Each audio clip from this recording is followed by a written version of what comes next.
কাজ একদম কমিয়ে দিয়েছি, এটা একদমই ব্যক্তিগত কারণে, কারণ আমার ছেলেটা বড় হচ্ছে, ওকে একটু অনেক বেশি টাইম দিতে হয়। দর্শকের কাছে সেই চাওয়াটা বা তাদের চাহিদাটা পূরণের জন্য আসলে আমাকে নতুন গল্পে নতুন চরিত্রে আসলে হাজির হতে হবে। এখানে আমার মনে হয় যে সব ধরনের সব বয়সের দর্শকের জন্য এটি একটি পারফেক্ট একটা ছবি। এখন তো যে ছবিগুলো আমরা দেখছি বিগত কয়েক বছরে, আমরা চাই আসলে বিভিন্ন ধরনের গল্প নিয়ে বিভিন্ন ধরনের সিনেমা হোক। তা সেই জায়গা থেকে গল্পগুলো কাছাকাছি হয়ে যাচ্ছে আমার এটা ব্যক্তিগত মতামত। তা সেই জায়গা থেকে উৎসবের গল্পটা আলাদা। এই জনরার ছবি বাংলাদেশে খুব বেশি হয়নি, হয়েছে কিনা আমার জানা নেই। এবং এইখানে যারা যারা এই ছবিতে অভিনয় করেছেন প্রত্যেকেই, যেটা অনেকেই বলছিলেন যে এতগুলো সিনিয়র আর্টিস্ট বা অনেক দিন কাজ করেছেন, কিন্তু একসঙ্গে আসলে বিভিন্ন, সেটা টেলিভিশনে বলি ওটিটিতে বলি, খুব বেশি পাওয়া যায় না। সেটা বাজেটের সীমাবদ্ধতা, নানান সীমাবদ্ধতার কারণেই হয় কি যে সিনিয়র আর্টিস্টদেরকে একসঙ্গে অনেককে কাস্ট করা সম্ভব হয় না। তানিম যেটা করতে পেরেছে, আপনারা তো দেখলেনই এই ছবিতে। জাহিদ ভাই আছেন, তারপর মিমি আপা আছেন, আমি, জয়া, অপি, করিম, তার নতুনদের মধ্যে সৌম্য, তারপর সাদিয়া ইমান, সবাই সহই আছেন আর কি। পাভেল ভাই আছেন, বা আরও যারা যারা আছেন। তা আমাদের কাস্টিং লিস্টটা আসলে খুব, আমি মনে করি যে বিশ্বাসযোগ্য। দর্শকের কাছে একটা এদের আলাদা দীর্ঘদিনের কাজের সুবাদে একটা গ্রহণযোগ্যতা, জনপ্রিয়তা আছে। সেই কেমিস্ট্রিটা এখানে বোধহয় দর্শকরা দেখতে পারবেন। আসলে সময় তো পরিবর্তনশীল। তা 2016 সালে আয়নাবাজি যখন হয়েছিল, সেই সময়ের জন্য আয়নাবাজি যেভাবে দর্শকের কাছে জনপ্রিয়তা পেয়েছিল, আমার মনে হয় এটা তো 2025 সাল। আয়নাবাজির মতো হবে কিনা বা তার চাইতে বেশি হবে কিনা, এটা আসলে সময়ের উপর ছেড়ে দেওয়া উচিত।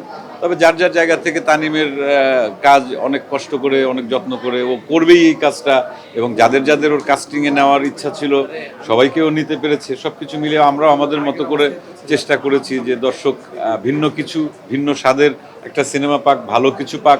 আর সবচেয়ে যেটা বড় কথা, আমাদের এখনকার যে সিনেমাই দেখি না কেন, সপরিবারে গিয়ে কিন্তু দেখার মতো কাজ খুব কম হয়। হয়তো আমি গেলাম দেখতে, আমার ছেলেটাকে নিতে পারলাম না, বা এইরকম হয়। যে এই যে সপরিবারে দেখার যে ছবিটা, এটা আমার মনে হয় যে ঈদের জন্য বিশেষ করে এটা খুব গুরুত্বপূর্ণ একটা বিষয়। এবং এই জায়গা থেকে, এই ভাবনা থেকেই, এবং সব ধরনের দর্শকের জন্য এই ছবিটা, এবং এর জন্য আলাদা মনে হবে না যে এ তো ওই ধরনের গল্প পছন্দ করে বা এই ধরনের। এখানে আমার মনে হয় যে সব ধরনের সব বয়সের দর্শকের জন্য এটি একটি পারফেক্ট একটা ছবি। আমি তো আসলে এখন একটু ওটিটিতে একটু কাজ করি, সিনেমাতে একটু কাজ করি, আর কাজ একদম কমিয়ে দিয়েছি। এটা একদমই ব্যক্তিগত কারণে, কারণ আমার ছেলেটা বড় হচ্ছে, ওকে একটু অনেক বেশি টাইম দিতে হয়। আগে যেরকম মাসে 30 দিনের মধ্যে ম্যাক্সিমাম দিনই শুটিং করতাম, এখন সেটা কমাতে কমাতে ভালো প্রজেক্ট। তারপর যেটা হচ্ছে যে ম্যাক্সিমাম কাজ দেখা যায় যে ধরনের গল্পে সিনেমা বা ওটিটির অফার আসে, সেই গল্পগুলো আগে করা হয়ে গেছে, ওই ধরনের চরিত্রে আগে অভিনয় করে ফেলেছি। দর্শকের কাছে সেই চাওয়াটা বা তাদের চাহিদাটা পূরণের জন্য আসলে আমাকে নতুন গল্পে নতুন চরিত্রে আসলে হাজির হতে হবে। আমার মনে হয় এটা তানিম সুনিপুণভাবে এটা সমবন্টন করেছে। সমবন্টন বলতে আমি এটা বোঝাই যে যে চরিত্রের জন্য যাকে দরকার, ঠিক সেই চরিত্রের জন্যই তাকে সে রেখেছে।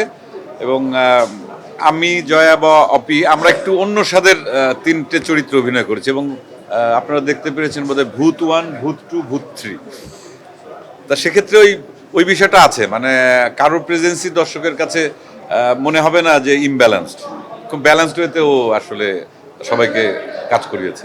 এখন এই ভূত আসলে কোন ভূত?